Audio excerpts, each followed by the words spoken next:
बलरामपुर में पुलिस ने एक ऐसे हाईटेक साइबर गैंग का पर्दाफाश किया है जो बिना मोबाइल हैक के लोगों के यूपीआई खातों से लाखों रुपए की साइबर ठगी कर रहा था। चौंकाने वाली बात यह है कि आरोपियों ने ये पूरा तरीका यूट्यूब से सीखा था। पुलिस के मुताबिक आरोपी अपने परिचितों से फोटो खींचने या किसी अन्य बहाने मोबाइल मांगते थे। इसी दौरान वे कुछ मिनटों के लिए सिम कार्ड निकाल कर अपने आईफोन में लगाते और पेटीएम या नवी यूपीआई जैसे ऐप में लॉगिन कर नया एक्सेस तैयार कर लेते। इसके बाद सिम वापस मोबाइल में लगा दी जाती थी, लेकिन एप्पल क्लाउड की वजह से उनके आईफोन में यूपीआई लॉगिन सक्रिय रहता था। पीड़ितों को इसकी भनक तक नहीं लगती थी। जांच में यह भी सामने आया कि आरोपी नेपाल के चंद्रौटा स्थित कैसीनो में जाकर पीड़ितों के यूपीआई खातों से ऑनलाइन भुगतान करते और बदले में नगद रकम हासिल कर लेते थे। अब तक 2 लोगों के करीब 2.5 लाख रुपए की ठगी का खुलासा हो चुका है। साईं वज्र अभियान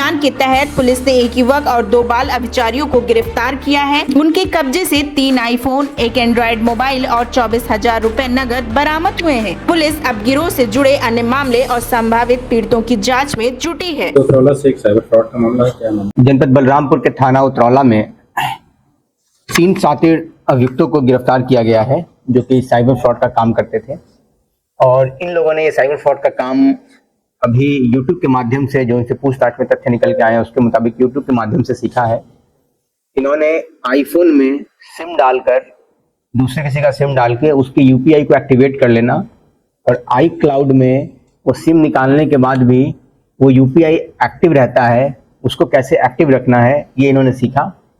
इन्होंने सेकेंड हैंड आईफोन खरीदा, उसमें से इन्होंने अपने जान पहचान के लोगों में से एक रवि वर्मा है, उनका सिम लेके अपने आईफोन में डाला, फिर उसमें सारा एक्टिवेट कर लिया यूपीआई, उसके बाद सिम इनको वापस कर दिया और वो आईफोन लेके वो लोग नेपाल गए और नेपाल में यूपीआई के माध्यम से पेमेंट करके वहां कैश निकाल लिए।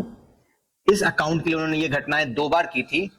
कुल 95,000 रुपए का इसमें फ्रॉड किया गया था। और फिर जब वापस आए तो उन्होंने जिस आईफोन से ये फ्रॉड किया था वो आईफोन वापस जाके बाजार में सेकंड हैंड बेच दिया और फिर दूसरा सेकंड हैंड मोबाइल आईफोन फिर से खरीद लिया और फिर अन्य व्यक्ति के साथ फ्रॉड किया। तो ऐसा देख के पूरा पता चल रहा है कि एक संगठित गिरोह की तरह ये काम कर रहे हैं। और पहला बार जो फ्रॉड हुआ था वो आईफोन 12 से हुआ था और दूसरी बार जो फ्रॉड हुआ वो आईफोन 15 से हुआ है। और उसमें अरुण वर्मा नामक व्यक्ति के मोबाइल का सिम को अपने दूसरे आईफोन में डाल के इन लोगों ने सेम उसी प्रकार उसका यूपीआई एक्टिवेट कर लिया और यूपीआई एक्टिवेट करने के बाद 1 लाख रुपए ऑनलाइन खाते में ट्रांसफर किए और 65,000 रुपए जो है वो मोबाइल गेमिंग ऐप तिरंगा नामक उसमें लगाया और उससे फिर वो पैसा वापस लिए। तो इस तरह से इन्होंने दूसरे बार में 1,65,000 की धोखाधड़ी की। इस पूरे प्रकरण में पुलिस ने जांच करके मुकदमा लिखा है और 3 व्यक्तियों को गिरफ्तार किया गया है, जिसमें 2 बाल अपचारी हैं और तीसरा अभियुक्त सनी चौरसिया पुत्र वेद प्रकाश चौरसिया है जो कि कोतवाली उतरौला का रहने वाला है। और साइबर अपराध के प्रति पूरे प्रदेश में 0 टॉलरेंस नीति अपनाई जा रही है और लगातार हम लोग साइबर अपराध के विरुद्ध कार्रवाई कर रहे हैं। क्या आईफोन में ऐसी फसल की है?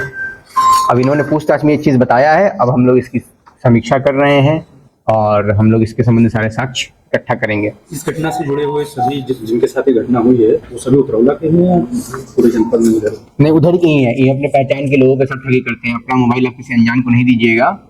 वो सिम निकालने के लिए अपना मोबाइल किसी आप पहचान को ही दीजिएगा तो वो आपके साथ ठगी कर सकता है। मोबाइल आपका पर्स है, उसको किसी को देने से बचें।